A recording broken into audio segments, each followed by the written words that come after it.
ไม่สงขะพ่อแม่พี่น้องFC ของเขากูเจ้ากูตนกูป้าไม่สงขะ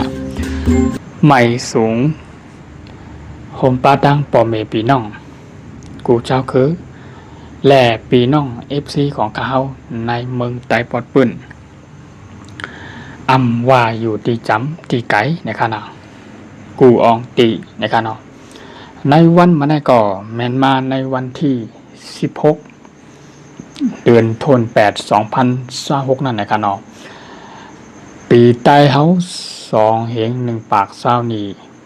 วันมาได้ก่อแมนมาในวันอาทิตย์นะครับเนาะมาหบทบกันตั้งข่าวใจวันช่องข่าวคือตอนกูลองแทงกำหนึ่งนะครับเนาะวันมาได้ก่อข่าวเต๋จังไรมีหัวข้อข่าวเงาร้ายดอกมึงแด่ข่าวสารวันมึงตีอันเป็นปางทึกกันอยู่หาวแห้งนั่นนะครับเนาะอันในข่าวใจวันตีมาโต้ไต่บุญผ่าปันลาดเนรวยลองเมืองรัชชานะครับเนาะเมืองรัชชาและกองทัพเอ็นแห้งรัชชานั่นนะครับเนาะตีไรมีเป็นปางทึกกันดังยูเครนอยู่ในยามพองมาเหลียวในคานอรวยลองเมืองราชาในขณะที่อ่านไลมีการโทนัซึกหลอดตึกยูเครนอยู่ยูเครนก็ไล่จ้อยบากขีปนาวุธหลักนากองกลางกูจิกุเมียวเสียอันมีอยู่นั่นสอยและตบเข้ามาในเมืองราชาในขณะโปลาดรวยลองกองทัพเอ็นแห้งอันใหญ่ที่ตีราชาเนี่ยใหญ่นะคะนะเมืองราชาเนี่ยเมืองรัชชาในมันใหญ่จึงหือหลาไหนปาดังอินแห้งกองทัพหลักหนักกองกลางขีปนาวุธก็ลายว่าเป็นอันเป็นห้องว่าอันลุ่งแหลนนะครับเนาะกำไทยห้องว่าอันทรงพลังที่สุดนะครับเนาะกบในเซเลปางตึกดังยูเครนเนี่ยรัชชาเนี่ยไล่มีตึกกันอยู่กันมาปียาวข่าวหึงเขาในปีปีที่4ปีที่5ค่ะเนาะที่เขามาใน5ปีค่ะนะหมากมือจืนย่ำหลักหนักกองกลางขีปนาวุธนั่นมันเฮ็ดให้ภายอันมีมาหลักหนักกองกลางขีปนาวุธหมากมือจืนย่ำภายมีนำก่อนั่นเอ็นแห้งที่เขื่องข้ามใหญ่กว่าลวยลองในเมืองยูเครนหรือว่ากองทัพเอ็นแห้งยูเครนตีอันไรมีหมากมือจืนย่ำหลักหนักกองกลางขีปนาวุธอันไรหลอดตึกโทนาซึกปัดรัชชาอยู่ในยามพ่องมาแล้วในป้นมาปียาวขาวหึงโปถึงยามพ่องมาแล้วในกอดตึกมีหมากหลักหนักกองกลางขีปนาวุธอยู่ก็ในเสแลก็ได้ผายตั้งกองทัพเป็นแห่งรัชชาเนี่ยไล่มาลาดถึง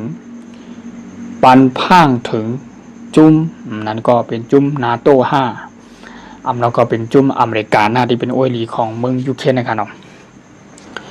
ลอยลองหมากอะไรยื้อเข้ามาในเมืองราชาเนี่ยยื้อเข้ามาหาเฮียงนั่นอันแล้วยื้อเข้ามาแหละใจโทนาซึกหล่อตึกเข้ามาลึกกว่าเมืองอันตั้งนะครับเนาะเลยเข้ามาลามเข้ามาในปืนตีอองตีกิอันกุ้มกำอยู่นั่นเข้ามานำหรือเสเก่านะครับกำในเฮ็ดหายตั้งราชาเนี่ยก็เลยมีการมาลาดป่องแรงแจงถึงปั่นพังถึงจุ่มนาตู้และอเมริกันหมากอันยื้อเข้ามาในเพราะว่ามีอเมริกันไล่จ่อยบันตั้งหลังนั้นก็อาไปเป็นจุ่มนาโต้ที่อันไล่จ่อยหมากมือจื้นย่ำหลักนักกองกลางขี่ปนาวุธเข้ามาจ่อยนั่นกอบในเซแลราชาในก็ไล่มาลาดถึงว่ามีไผหรือเสียอเมริกันหรือเสียนาโต้ภายตั้งราชาในแต่ก่อมกูไล่มีการมาลาดปันพังถึงผู้นำกูเมืองนั้นก็ภายตั้งกองทัพยินแห้งในภายนำบางหลายนั่นในฮือ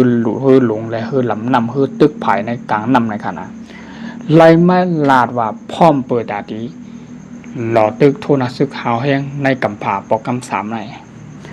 ภายใครมาก็มาภายใครปัดก็ปัดภายใครยื้อมาก็ยื้อมาภายใครเข้ามาหลดตึกก็มาเฮากองทัพเป็นแห่งราชาในพร้อมมือพร้อมเปิดดาดีใจหมากมือจืนย่ำหลังนากองกลางขีปนาวุธอันลงแหลนอันแก่อยู่ในเมืองราชาอันอยู่ในยามพองมาเลยนะครับเนาะกำในโปลาดรวยลองเมืองแหล่เอ็นแห่งกวนเหเมืองเหนะครับเนาะ อันใหญ่ที่สุดในกัมพาในคณะเมืองราชาในใหญ่ค่ะเพราะมาแตกกันด้วยตังเมืองยูเครนและรัสเซียในกากัน3 ปุ่นและ1 ปุ่นค่ะรัสเซียในเมืองรัสเซียในเป็นเมืองที่อันกว้างและใหญ่ไพศาลที่สุดนำปัดหนึ่งของกัมพาค่ะนะในพื้นที่เมืองราชาในมีอยู่ที่ 1.1 ล้านตารางเมตรค่ะนะเป็นนำปัดหนึ่งของกัมพาค่ะ number 1นั่นก็หมายความว่าเป็นนำปัดหนึ่งเทียนมีพื้นที่และอันกว้างใหญ่ไพศาลที่สุดค่ะนะแล้วก็มีเอ็นแห้งมีกวนแหล่มีโหกวนตั้งหมด1,443.3 ล้านคนนำคณะเอ็นแห้งกวนเนี่ยนำที่สุดในเมืองราชาเนี่ยเป็นเมืองที่อันใหญ่และเอ็นแห้งกวนแหล่โหกวนขนาดนับโหกวนเนี่ยนำที่สุดในกัมพานำบัตรหนึ่งค่ะกำเนิดประมาณลาดโดยลองเมืองราชาเนี่ยที่เมืองอันจับเมืองราชาเนี่ยมีเมืองห่างหลายๆล่ะมีอยู่ที่ตา13 ถึง 14 เมืองนะครับเนาะก็ในซีแลภายตั้งเอ็นแห้งของทัพราชาเนี่ยเอ็นแห้งก็ใหญ่แต่ว่าเมืองอันเล็กๆในอันจับเมืองราชาก็มีนั่นแต่ไข่ล้อมกูอยู่ขนในไข่กีอยู่ยาวเพราะว่าราชาในกีปิดปั๊บไหนเมืองออกเมืองอีดอันจับเมืองราชาในไข่ว่าดีกูเลยขนลุกพองก็ในเซราชาในอินแห้งในใหญ่ฮัตตาฮัตแข็งฮัตหลอดตืดฮัตหลอดตึกฮัดโทนาซึกฮัดใจหมักมือจี้ย่ำหลักนอกกลางขีปนาวุธราชาในใหญ่ค่ะนะใหญ่กว้างเมืองอันจับที่เมืองราชาในมีอยู่ที่เมือง13 เมืองถึง 14 เมืองค่ะนะ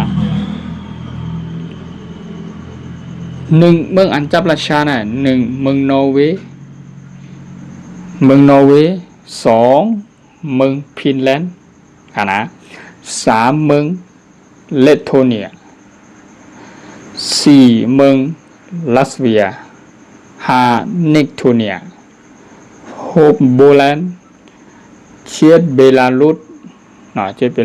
8ยูเครนเจอในขณะจากกว่าเจอได้9จอร์เจีย10อาเซอร์ไบจานค่ะนะแล้วก็อาร์ทักสถานเนาะแล้วก็มีแทงเมืองขี่บนห้องว่าจีนนั่นนะครับเนาะแล้วก็กองโกลีนะครับเนาะแล้วก็กุริยาเหนือเมืองตา13 ถึง 14 เมืองเนี่ยอันจับเมืองราชาไหนมีอยู่เมืองจาไหนก็ในเซแลเพราะว่าเมืองจาไหนอันจับเมืองราชาไหนเพราะว่าอะไรเป็นปางตึกกันเอ็นแห้งราชาไหลโทนาซึกหล่อตึกเมืองหลายเมืองนึงนั่นอ่านเขาวัวนะภูเข็มเขาเป็นเมืองหลายเมืองนั้นบ่หล่อตึกกันเกินมาเมืองจ้าอันอยู่จับเมืองราชาไหนก็ตีไรไม่อกไม่ใจแหละเปลี่ยนพรจ้าเลยหับกว่าจอมกันปวดใจหลากหนักกองกลางขีปนาวุธอันใหญ่เลยหาวเฮงมันติเฮ็ดให้ย้อนกว่ากูเมืองอันจับในขณะเมืองหลวงของเมืองราชาเนี่ยก็เป็นเมืองกรุงมอสโกนะครับนะมอสโกเมืองราชาเนี่ยมีป่าน้ำดินหินผาเทียบเขาเหมือนที่ว่ามีลอยหลงแล้วก็มีป่าทุนลามีลอยหลงมีป่าทุนลาแล้วก็ป่าโทกาในทางเนาะแล้วก็มีเขาออสติกนะครับเป็นลอยหลงในขณะเนาะลอยหลงแล้วก็มีน้ำปังลายขาวมีน้ำปังลายที่อันลึกที่สุดในกัมพาใน อันนั้นบางหลายรุ่นที่สุดในกำพาค่ะนะแล้วก็มีลอยหลงตั้งสูงมาในเอลบลุดนะครับเนาะ5 เหง 6 ปาก 42 เมตรตั้งสูงมันค่ะนะลอยลงในไล่ว่าเมืองรัชชาเนี่ยเป็นอันใหญ่กว้างที่สุดนะมีหมอน้ำมันมีแก๊สธรรมชาติเที่ยงแล้วก็มีแร่ธาตุนะครับแร่ธาตุเมืองแร่ธาตุนะครับเนาะเข้มนะครับเมืองรัสเซียเนี่ยเป็นเมืองที่อันห้องว่าเมืองที่อันป่ามั่มลิงหินป่าเต็มค่ะเนาะที่สุดนะครับเนาะแล้วก็หรือสิเนี่ยก็เมืองรัสเซียเนี่ยเป็นกองทัพเป็นแห่งอันใหญ่ฮัมมีเทียงอาวุธหลักนากองกลางอันห้องว่าอันนำที่สุดในกัมพูชาเนี่ยมีอีสังหลาในนั่นก็เป็นอาวุธนิวเคลียร์อาวุธนิวเคลียร์เนี่ยนำที่สุดในกลุ่มเมืองคณะจะอันเมืองอันมีอาวุธนิวเคลียร์ในคณะรัสเซียเนี่ยมีอาวุธนิวเคลียร์นำบัตร1 number 1นำบัตร1คณะมีอยู่ที่โหลบนิวเคลียร์มีที่อาวุธนิวเคลียร์มีอยู่ที่5 เหง 5 ปาก 80 ลูกปองมันคณะนำกว่าอเมริกันแทงนำกว่าอิสราเอลนำกว่าปากีสถานนำกว่าอินเดียเจอในขณะนำกว่าเกาหลีเหนือกับเกาหลีเหนือในขณะโปลาดเลยลอง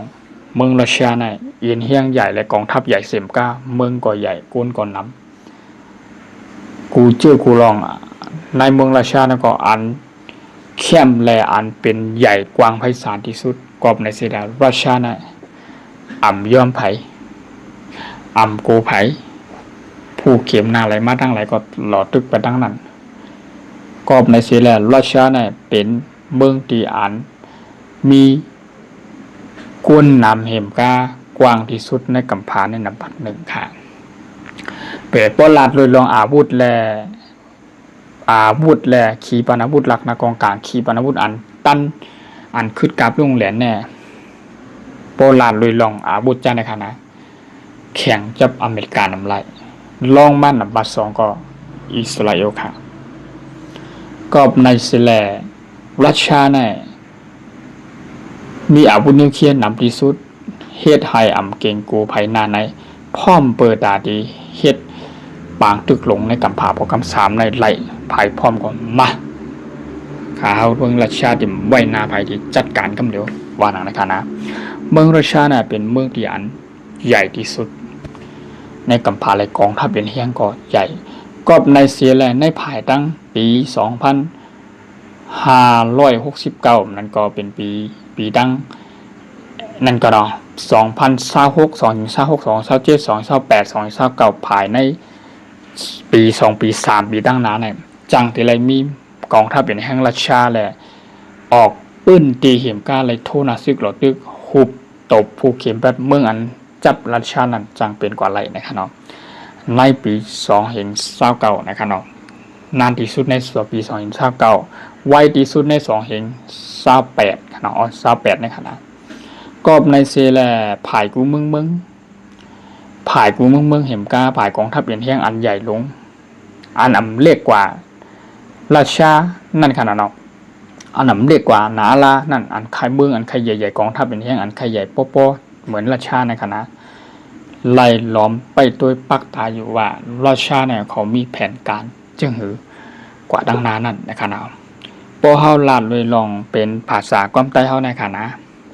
เฮาติไหลฮู้ขนาดหันเป็นเฮาปีน้องเจ้าคือใต้เฮาปีน้อง FC ของก้าวกูเจ้ากูตนกูป้าก็ติไหลฮู้ติไหลเข้าใจป้องแรงแจ้งถึงกันรวยลองข่าวเงาข่าวสารวันเมืองแหละเกี่ยวกับไปลองเมืองนี่แหละเมืองนั้นข่าวใจวันช่องข่าวกุต้นก็ลองมีปีหญ้าทางหูนำหือเกกาวักมหาอะไรกาวอะไรปองเป็นหมอกลาดต่อไต่ปืนเผาผักตอนถึงพี่น้องเขาไหลน้ำจึงหือเกาะขาวก่อนยินจมปอเมพี่น้องเขาไหลเสียงข้าวยามสีเขามาปันเน็ตปันแห้งขาเขามาติดตามปันเขามารับชมคลิปวิดีโอปันเดียนเขาคอยต่างลงกว่าในของ YouTube นั่นเขาก็ยินจมขอบใจเย็นนำขาที่เขามาปันแห้งอกแห้งใจเนาะหนังคือเข้า5พี่น้องกูดีคือกูแหลนที่เป็นพี่น้องเจ้าคือได้ อันเป็นน้องยิ่งน้องใจปาหน้าลุงอาหนุ่มไม้ใจยิ่ง3 ปาน7 แสงอันถึงใหญ่ขึ้นมาใหญ่มั่งมากาสูงมาอันเป็นปาหน้าลุงอาเขาอันเปิ้นอยู่ในปอดตอนในเมืองใต้ปอดเปิ้นเฮามังก็อาปีไปไล่เข้าถึงอินเทอร์เน็ตโซเชียลมีเดียเข้าถึงน้ำในก็เพราะอะไรฮู้ไรหันและติดตามข่าวสารวันเมืองเกี่ยวกับเรื่องเงาลายนอกเมืองนั่นข่าวใจวันช่องข่าวคึกต้นก็ลองก็ได้มีข่าวเงาจึงหือเกี่ยวกับเรื่องลองเงาลายนอกเมืองนั่นข่าวก็ไล่เอามาต่อไต่ผักตอนถึงเป็นภาษาความหลัดความไตเฮานั่นโหปากเต็มให้พ่อแม่พี่น้องเฮาข่าวบ่ไหลถ่อมไรยินกว่ารวยลองเมืองนึงแหละเมืองนึงน่ะเป็นจึงหือเงาลายเมืองนึงแหละเมืองนั้นนั่นนะครับเนาะอันนี้ก็ข่าวมาลัดรวยลองเมืองรัสเซียและกองทัพเป็นแห่งรัสเซียและที่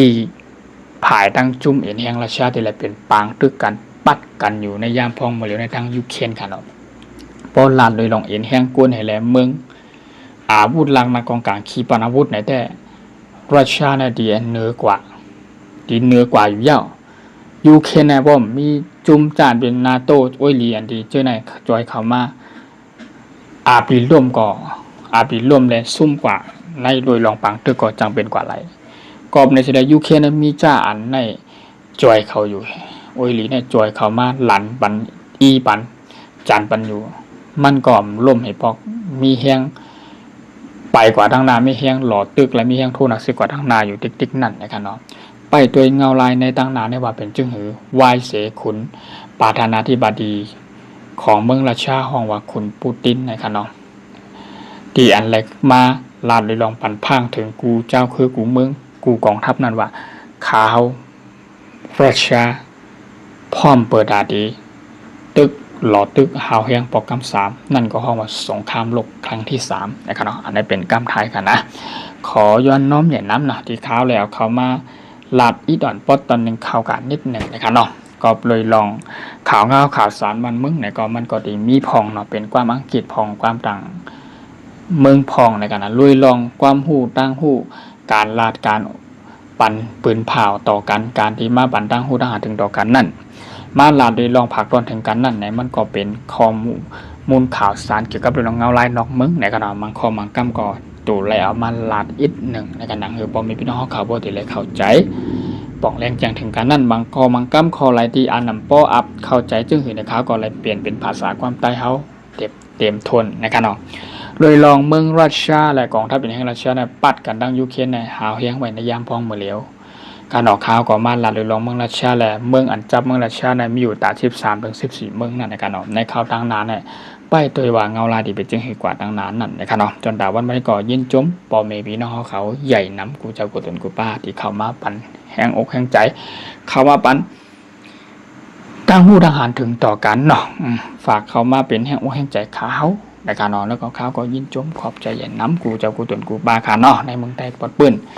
อ่านเป็นลูกหลานป้าหน้าลุงอ่านน้องยิงใจกูเจ้ากูตนกูป้าคานากูอองตีพี่น้องเจ้าคือไตเฮาในคานองในวันวันนี้ก็มีหัวข้อข่าวอีดอนปอดตอนหนึ่งบอกนายก้อยคานองปอดพี่น้องเขายินจมขอบใจใหญ่น้ำขาไม่สูงขาไปสูง